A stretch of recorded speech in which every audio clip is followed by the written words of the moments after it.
విషాన్ని తీసే మొక్క గురించి మీకు తెలుసా? పాము విషం అనేది పాములు తమ శత్రువులను చంపడానికి లేదా వేటాడడానికి ఉపయోగించే సంక్లిష్టమైన ప్రోటీన్ మిశ్రమం.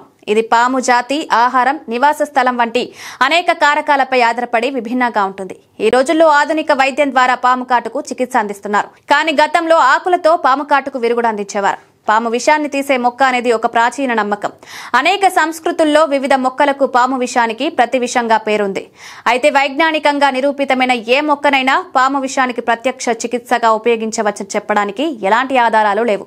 2 మొక్కలు మాత్రం పాము కాటు ప్రభావితాన్ని తగ్గిస్తాయి. బోడకాకరకాయ మొక్కకు పాము విషాన్ని కంట్రోల్ చేసే సామర్థ్యం ఉంటుంది. ఈ మొక్క ఎక్కువగా వేడి, తేమతో కూడిన ప్రదేశాల్లో మాత్రమే పెరుగుతుంది.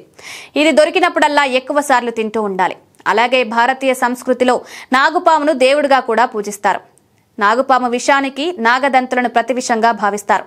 మరో మొక్క గరుడ మొక్కను కూడా పాము విషానికి ప్రతివిషంగా భావిస్తారు.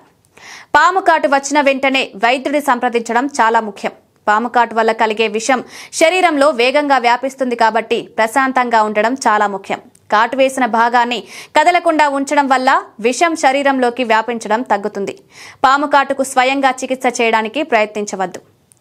ఈ మొక్కల చిత్రాలు సూచనార్థకమైనవి. పాము కాటు వచ్చినప్పుడు ఈ మొక్కలను ఉపయోగించడం వల్ల ఏదైనా ప్రయోజనం ఉంటుందని భావించవద్దు. పాము కాటు వచ్చినప్పుడు తక్షణ వైద్యం సహాయం తీసుకోవడం చాలా ముఖ్యం.